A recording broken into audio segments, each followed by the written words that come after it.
नमः सिद्धेभ्यः। ओम नमः सिद्धेभ्यः। ओम नमः सिद्धेभ्यः। भद्रात्माओं, रत्नत्रय व्रत अनादि निधन व्रत है। अनादिकाल से चला आ रहा और अनंत काल तक चलता रहेगा। भाद्रपद, माघ मास और चैत्र मास में तीनों महीनों में शुक्ल पक्ष की त्रयोदशी से पूर्णिमा तक किया जाता है। संस्कृत में व्रत की विधि आई है, व्रत तिथि निर्णय में छपी है कि यदि एक तिथि अधिक है, कभी हो जाता है कोई 13 कि 2 हो गई, चतुर्दशी या पूर्णिमा अधिक 2 हो गई, तो ये व्रत एक दिन अधिक किया जाता है। कोई भी व्रत हो, प्राय यही परंपरा है। और यदि तिथि कम है तो एक दिन पहले से किया जाता है। ये ध्यान में रखना, अगर कोई तिथि चतुर्दशी पूर्णिमा शामिल तो द्वादशी से व्रत किया जाएगा। 3 दिन का यह व्रत और धारणा की अपेक्षा यानी धारणा पाड़ना यानी व्रत के एक दिन पहले भी एकासन करने का विधान है उत्कृष्ट विधि में। और व्रत समापन के दिन अगले दिन जो पाड़ना होती है तो प्रायः एकासन का विधान है उत्कृष्ट विधि में। जैसा भी हो 3 दिन उपवास कर या अल्पाहार लेकर या जघन्य विधि, कम से कम जघन्य विधि एकासन करके एक बार भोजन करके व्रत करना चाहिए। भगवात्माएं, रत्नत्रय व्रत भाद्रपद शुक्ला पूर्णिमा को, त्रयोदशी, चतुर्दशी, पूर्णिमा। रत्नत्रय है क्या? ये 3 रत्न अनादि निधन। मैं चिंतन कर रही थी कल ऐसा कि इन व्रतों को, जो इनकी कथाएं प्रसिद्ध हैं, कहाँ कहाँ किन किन ने किया, यदि विदेह क्षेत्र में इन व्रतों के अनुष्ठान की परंपरा है तो अपने आप सिद्ध हो जाता है कि ये व्रत अनादि हैं। विदेह क्षेत्र में, जम्बूद्वीप के विदेह क्षेत्र में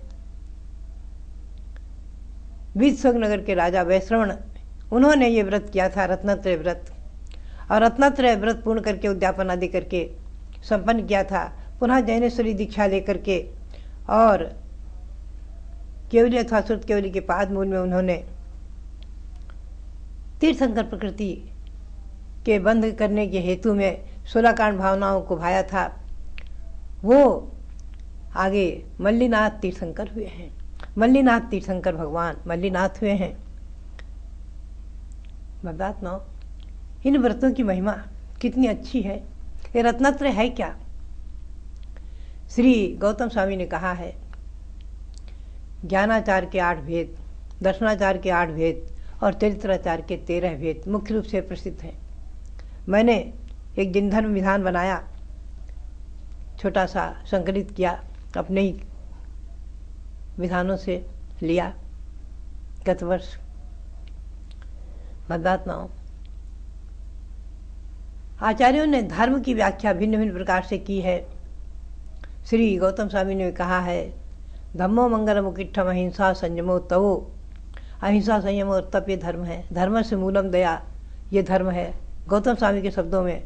और गौतम स्वामी ने ही चैत्य भक्ति में कहा, क्षांतार्जवाद गुणगण सुसाधनम सकल लोक हित हेतुम शुभधावनि धातारम वंदे धर्मम जनेन्द्रोक्तम।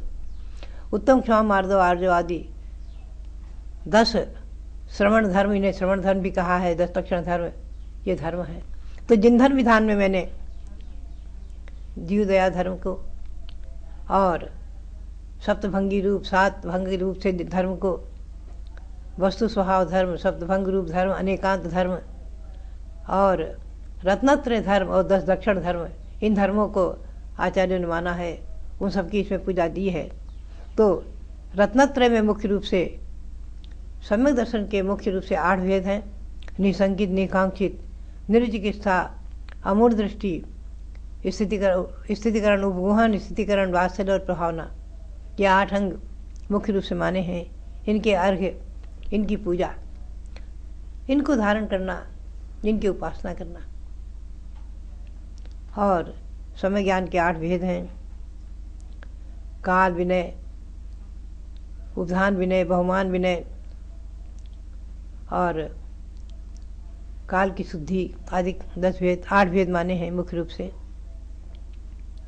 उसमें जो है व्यंजन शुद्धि, अर्थ शुद्धि और उभय शुद्धि। किसी भी पाठ को शुद्ध उच्चारण करते हुए पढ़ना, उसका अर्थ सही करना, अन्यथा अजैर्यष्टव्यम। आज का अर्थ है कई वर्ष पुराना धान जो उगे ना, ऐसे धान्य से हवन करना, तो आज का अर्थ बकरा कर दिया, अनर्थ हो गया। पशुओं को होमने की परंपरा तभी से चल गई, अर्थ का अनर्थ करने से। आचार्य श्री वीरसार महाराज कहा करते थे, न देवाह, देव नहीं है, ऐसा अर्थ कर दो सूत्र का तो अनर्थ हो जाएगा। संदर्भ जोड़ना पड़ता है। नारक समूर्छिन नपुंसकानी न देवाह। नारक और समूह संजीव, नारकी और समूह संजीव नपुंसक ही होते हैं, और न देवाह, देवों में नपुंसकवियत नहीं है। परस्पर संबंध जोड़ करके अर्थ किया जाता है आदि। तो हमेशा ध्यान में रखना चाहिए, गुरु परंपरा से अर्थ करना सीखो, पुनः उसको हृदयंगम करो और सिखाओ, पढ़ाओ। तो ये ज्ञान के 8 भेद हैं। व्यंजन शुद्धि, अर्थ शुद्धि, तदुभय शुद्धि, काल विनय, काल शुद्धि, यानी सिद्धांत आदि ग्रंथों के पढ़ने में जो समय बताया है स्वाध्याय के काल को छोड़कर उनका पठन पाठन आदि, विस्तार में मैं नहीं ले जाऊंगी। बहुमान, उपधान, अनिन्नव, गुरु के नाम को न छिपाना आदि, ये भी ज्ञान के भेद है। जिस गुरु से या जिस ग्रंथ से अध्ययन करके जो कुछ पाया है, उसके न ग्रंथ के या गुरु के नाम को नहीं छिपाना। इससे बहुत से अनर्थ देखे गए हैं और बहुत बड़ा दोष होता है। ज्ञान पर आवरण आता है, ज्ञान आवरण, ज्ञान की वृद्धि के बजाय ज्ञान ढकता है, ज्ञान पर आवरण आता है, ज्ञान आवरण कर्म का बंध होता है। चारित्र के भेद हैं, 5 महाव्रत, 5 समिति और 3 गुप्ती, 13 मुख्य भेद हैं। वैसे तो बहुत भेद हो जाते हैं। तो रत्नत्रय में इनकी आराधना की जाती है, इनकी पूजा की जाती है। और ओम ह्रीम सम्यक दर्शन ज्ञान चारित्र्यभ्यो नमः, ये समुच्चय मंत्र है। तीनों दिन के मंत्र अलग अलग भी हैं। ये रत्नत्रय व्रत की मैंने संक्षेप में विधि बताई, आप सब करते हैं, करते रहें। रत्नत्रय के बिना आत्मा की सिद्धि आज तक न तो किन्हीं ने की है और न कोई कर सकते हैं। सभी महापुरुष रत्नत्रय के आराधन से ही, रत्नत्रय से ही, 3 रत्न से ही अनंत गुणों के स्वामी बनते हैं, 3 लोक के स्वामी बनते हैं। ये 3 रत्न बहुत महिमापूर्ण है। मैंने कई जगह अपनी पूजा की पंक्तियों में संजोया, तीर्थंकर गुण रत्न को गिनत न पावहि पार, 3 रत्न के हेतु मैं नमूं अनंतो बार। 3 रत्न के हेतु मैं अनंत अनंत बार भगवान को नमस्कार करती हूँ। तो भव्यात्मा, ये 3 रत्न हमें मिल जाएं। बचपन में पद्मनंदी पंचविंशतिका का एक श्लोक याद आ जाता है कि उसमें है इंद्रोत्तम च निगोत्तम आदि, कि मैंने हे भगवान उत्कृष्ट से उत्कृष्ट इंद्रपद पाया। कई बार भवनवासी आदि को इंद्र बने होंगे, सौधर्म तो नहीं बना, और अहमिंद्रपद भी पाया, और हीन अवस्था में निगोत पर्याय को भी पाया। अनंत अनंत बार इन सब पर्यायों को प्राप्त कर लिया है। इनमें कोई अपूर्व नहीं है। अगर अपूर्व है तो क्या है? सम्यक दर्शन बोध व्रत पदवी ताम देव पूर्णाम कुरु। सम्यक दर्शन, सम्यक ज्ञान और सम्यक चारित्र, इन तीनों की पूर्णता, हे देव इनको पूर्ण कीजिए। तो भव्यात्मा, ये रत्नत्रय व्रत मैंने बताया आपको। इसके साथ क्षमावनी, आप जानते हैं उत्तम क्षमा से 10 लक्षण पर्व प्रारंभ होता है और उत्तम ब्रह्मचर्य से 10 दिन पूर्ण होते हैं। पुनः रत्नत्रय वृद्धि लोग करते हैं पूर्णिमा तक। पुनः आश्विन कृष्णा एकम, दक्षिण में उसे, दक्षिण के मास के हिसाब से उसे भाद्रपद कृष्णा एकम कहते हैं, और भारतीय संस्कृति में उत्तर प्रांत की अपेक्षा, ग्रंथों की अपेक्षा उसे आश्विन कृष्णा एकम कहा जाता है। 16 कारण में 3 एकम अनिवार्य हैं, भाद्रपद कृष्णा एकम, भाद्रपद शुक्ला एकम और आश्विन कृष्णा एकम। 3 एकम करके ये 16 कारण व्रत पूर्ण होता है। तो एकम के दिन सर्वत्र उसे पड़वा कहते हैं, प्रतिपदा, समापन, पर्व का समापन करते हुए पूर्णाभिषेक आदि करते हैं, रथ यात्रा आदि, फूलमाल आदि सब करते हैं। और उस दिन क्षमा क्षमा क्षमा आपस में क्षमा भाव धारण करते हैं। खमामी सब जीवा नाम सबे जीवा खमंत में मिट्टी में सब भूदेशु वैरम मध्यम न केन्वी। सभी जीवों से आपस में क्षमा याचना करते हैं और क्षमा करते हैं, परस्पर में गले मिलते हैं। बड़ी अच्छी परंपरा है जैन संप्रदाय में। जैन परंपरा के अनुसार एक क्षमा धर्म वर्ष में नियम से एक बार तो सामूहिक रूप में मनाया ही जाता है। जन्म जन्म के बैर को छोड़ देना जैन शासन में सबसे बड़ी विशेषता यही है। जैन शासन का आश्रय लेकर के परस्पर में गाय और शेर एक घाट पानी पीते हैं। ये जैन शासन की महिमा। जैन शासन में 3 चीजें ऐसी हैं। 3 समंत स्वामी ने कहा है, स्तुति विद्या नाम से भगवान की स्तुति करते हुए उन्होंने कहा उसमें कि नए सत्व और ऋतु। नए निश्चय ने, व्यवहार ने, द्रव्यार्थिक ने, पर्यार्थिक ने परस्पर में विरोधी हैं। पर द्रव्यार्थिक ने कहता है जीव नित्य है, कभी उसका मरण नहीं होता, मृत्यु जन्म मरण नहीं है जीव को। और पर्यार्थिक ने कहता है जीव जन्म मरण करता है, परस्पर विरोधी हैं। निश्चय ने कहता है आत्मा भगवान आत्मा है, शुद्ध है।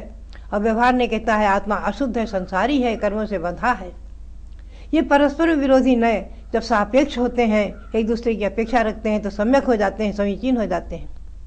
तो नए आपके यहाँ परस्पर में सापेक्ष होकर परस्पर मित्रता को प्राप्त है। और सत्व जंतु प्राणी, तिर्यंच नेवला और सर्प, व्याघ्र और हिरण, चूहा और बिल्ली, परस्पर जन्मजात वैर को धारण करने वाले पशु पक्षी आदि भी परस्पर में मित्रता को प्राप्त हो जाते हैं, परम प्रेम भाव को प्राप्त हो जाते हैं। सारंगी सिंह साम विस्तृत स्तुति जया नंदिनी व्याघ्र पोतम। हरणी सिंह के बच्चे को दूध पिलाती है और गाय शेर के बच्चे को दूध पिलाती है। प्रेम भाव, आपस में प्रेम। मनुष्य भी आपस में, जन्मजात विरोध करने वाले भी आपस में मित्रता को प्राप्त हो जाते हैं जैन शासन में। आचार्य श्री वीरसार महाराज कहा करते थे, भव्यात्माओं, दिन भर में किसी से कोई भी अनबन कहा सुनी हो जाए, कुछ भी हो जाए, कितना ही झगड़ा वैर विरोध हो जाए, और सायंकाल में गले मिल जाओ, प्रेम से आपस में मिल जाओ, प्रेम से बातें करो, प्रेम से बोलो, सब बात खत्म। क्षमा याचना कर लो या नहीं, सब मिलकर हो। तो वो कहते थे गांठ मत बांधो, अर्थात मन में बांध करके मत रखो बैर। बैर को बांध कर रखने से जन्म जन्म में बदला चुकाने का भाव, बदला लेने का भाव संसार, अनंत संसार का कारण है। कमठ और मरुभूति, मरुभूति ने क्षमा धारण किया, भगवान पार्श्वनाथ बन गए, और कमठ ने अकारण वैरबंध किया था तो कई भावों तक नरकों में दुख उठाता रहा, तिरंचनी में दुख उठाता रहा। ऐसी कथाएं पढ़ो तो भव्यात्माओं, क्षमामणि पर्व और ऋतु, सभी ऋतुएं एक साथ फल नहीं देती हैं, न एक साथ फूल देती हैं। लेकिन जैन शासन जिनेंद्र भगवान के चरण कमलों का आश्रय करते ही वो सब ऋतुएं एक साथ फल और फूल देने लगती हैं। अरे महामुनि भी जहाँ प्रस्मित करुषा क्षीणनम योगी मोहम, ऐसे योगी जो प्रस्मित करुषा, जिनके कषाएं मंद हो गई हैं, ऐसे योगी जन, परम स्वामी भाव को धारण करने वाले योगी जन जहाँ बैठते हैं, वहाँ भी छहों ऋतुओं को फल फूल एक साथ आ जाते हैं। तो भव्यात्मा, एक छोटा सा उदाहरण याद आ जाता है। पौराणिक कथाएं तो बहुत हैं। आचार्य श्री शांतार महाराज, किसी समय की दक्षिण की घटना है। कोई एक पाटिल थे, उनका समाज में आपस में संघर्ष चल रहा था, किसी विषय में परेशान थे। समाज के लोग बार बार आचार्य श्री कहते थे हमारा और पाटिल का झगड़ा निपटा दो, लेकिन साधु इस प्रपंच में नहीं पड़ते। मेरा बचपन से सभी शुरू से लेकर आज तक 63 वर्ष हो गए दीक्षा लेकर नियम रहा है, किसी के सास बहू के झगड़े हों, माता पिता के हों, किसी के हों, बाप बेटे के हों आदि, तो हम कभी किसी प्रपंच में नहीं पड़ते। लेकिन कोई ऐसा धार्मिक प्रसंग था, आचार्य श्री ने कहा ठीक है, उस पाटिल को बुला दो और मैं समझाने का प्रयास करूंगा, मान लेगा, ठीक है। तो श्री मुनि चंद्रसागर जी महाराज ने कहा नहीं महाराज जी, उसे मैं कहीं कतई नहीं बुलाऊंगा, उसे नहीं आने दूंगा आपके पास में। बोले क्यों? अरे बोले वो आपके बारे में बहुत गलत शब्द बोल देता है, कुछ भी शब्द बोल देता है, आपका अपमान कर देता है। अगर उसने कोई शब्द कह दिया, अपमान कर दिया, तो मैं नहीं सहन कर। आचार्य श्री बोले, अरे अरे बाबा, मान नहीं तो अपमान किसका? हमारे को मान नहीं तो अपमान का क्या? कुछ कह देगा, कह देगा, अपमान कर देगा, कर देगा, हमारा क्या जाएगा, क्या बिगड़ेगा? हंसकर बोल दिए। एक आदमी ने, जो श्रावक खड़ा था, उसने जाकर पाटिल से ऐसी बात कही कि आचार्य, इसके पहले उसने कहा था, पाटिल ने क्या कहा था, तो उसने कहा था, देखो दगड़ा सारखे आहे, यहाँ ना आचार्य पद कौन दिला का है, ये कसारा है, यानी मराठी में उन्होंने कहा था कि ये पत्थर के सदृश तो हैं, इनका क्या ज्ञान है, इनको आचार्य पद दे दिया। आचार्य पद तो चंद्रसागर को सौंपता है, जिनको खूब ज्ञान है शास्त्र का, खूब वक्ता है, अच्छे प्रखर वक्ता, और ऐसे ऐसे शब्द कह देता था। तो उससे जाकर श्रावक ने कहा कि आचार्य श्री ने आज ऐसे शब्द कहे हैं, चलो चलो पाटिल जी चलो। वो नंगे पैर दौड़ा दौड़ा आया और आचार्य श्री के चरणों में लौट गया। भगवान, सचमुच में आप क्षमा के भंडार हैं। मैं कुछ भी बोल दिया आपके बारे में और आप तक समाचार भी आए, लेकिन आपको बुरा नहीं लगा। आप तो क्षमा की मूर्ति हैं, क्षमा स्वरूप है। ऐसे ही भव्य आत्माओं को, ऐसे ही महापुरुषों को आचार्य पद शोभित होता है। धन्य है, धन्य है। आप आज्ञा दीजिए, जो भी कहिए, मैं आपकी आज्ञा पालन करने को तैयार। कुछ सामाजिक धार्मिक संघर्ष था, आचार्य श्री ने कहा, मुझे इसमें स्मृति नहीं है, मैंने पढ़ा था, तो उसने मान लिया और आपस का झगड़ा समाप्त हुआ, सामाजिक प्रेम हो गया, संगठन हो गया। तो कहने का मतलब यही है कि ऐसे क्षमाशील साधु एक नहीं, अनेकों उदाहरण हैं महापुरुषों के।